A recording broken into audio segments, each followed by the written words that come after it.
Flickflacks or back handsprings as they're called, so I call them flickflacks, sorry about that, or flicks. So for a flickflack or back handspring, you're going to remember a few things. So you want firstly to have your chair. So by that I mean you want to sit in your chair like straight back, sit as if you're sitting in a chair. If you drop your chest down, because it's quite comfortable starting from here, you've got all that space to make up for. If you just start here, you're already half in your back handspring, if that makes sense. So don't forget your chair and your chest. So those two things are to start. That's why we do the drill. And I'll do the drill up on the tramp. And the second thing is your arms. So that's closed arms because my shoulders are not open. That's open. So you want to have your arm either at your ear or past your ear, but not before your ear or your head. And usually for a back handspring, you're looking back for the floor. Okay? So you start your back handspring like that. You're going to sit in your chair. Your fingertips are leading. You're going all the way open, and you're looking back for that floor. There. That's your back handspring.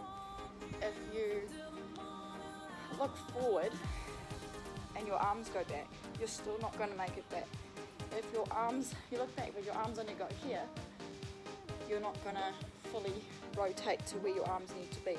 So I'll do a few on the tramp and just watch the chair, the leaning back and the arms, okay? And then there's also the drill of how to jump, which a lot of people either go directly up or they just go directly back to the ground, okay? But we want both, so we want to jump up and back.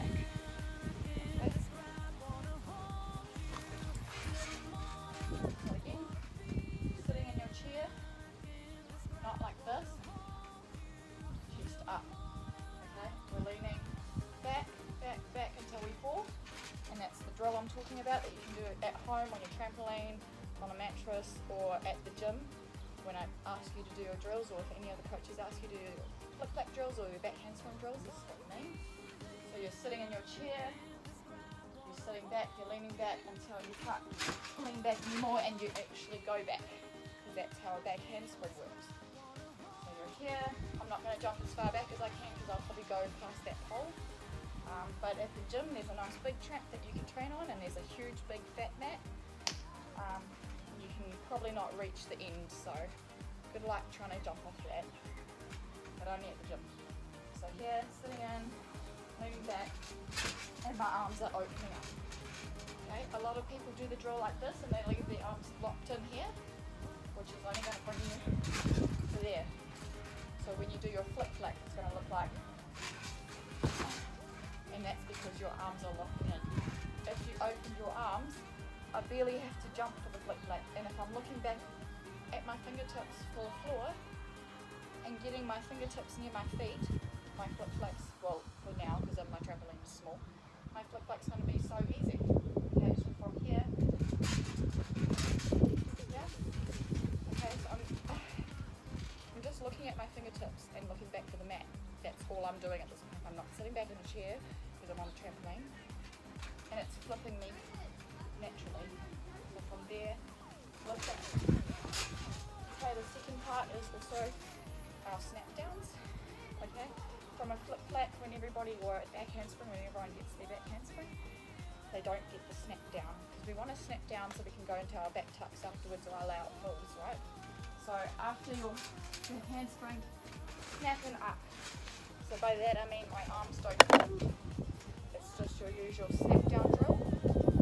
Straight arms by your ears.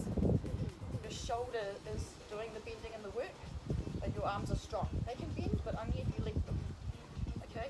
But otherwise we're trying to go for straight arms and using those shoulders. But just make your arms bendable, but not so that you can hyperextend them and straighten them. Okay? But if you're on a trampoline, dead straight arms is fine.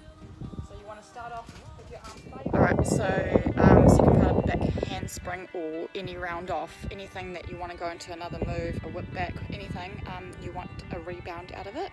So to get a rebound, there's a few things you need to work on. So your arms are still dead straight, but you are moving in the shoulder area.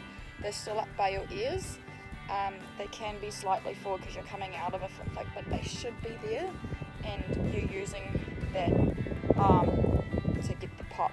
So you want a pop motion. So a lot of drills for snap downs, as we all know, is to go against a wall and just pop your shoulders with dead straight arms and push yourself off the wall. Okay, using that nice strong arms, being against the wall, pop, push, and then your second part of your snap down will be again from the handstand part. So you're in a handstand, your arms are by your ears, and you're going to pop with your shoulders, but you're also going to snap here. So you're going to snap at your wrist, at your hip bone. Okay, so from here, from the roof, snap down. See how I fold in half? A lot of people come out of their snap downs, if they're not getting a nice rebound, it's because they're getting to there, not to here. And then chest up real quick. So a snap down should go from back handspring or round off, from here, straight arms, usually past your ears, okay, and you want to use your shoulders. So shoulders, and I'm also using my hips to snap me down, and my toes and everything is squeezing tight, because I want to snap from the hip down to the floor. Again, so from here, I want to get my feet nice and close to my hands, because if they're going to go here, you're going to have trouble getting your chest all the way up for that back handspring or your back tuck. But if you're getting here, your chest can actually go directly up, which is where you need to be for a back tuck, which is here, or from here up for that flick. Otherwise, you're going to be coming from here, leaving your arms behind, and then still having to do that motion, which on the floor is not easy. So use your drills. And this one you can do on the grass or at home. So if you want to get a nice snap down on sprung floor, the best way is to practice it on something soft but hard like grass. Hope that makes sense.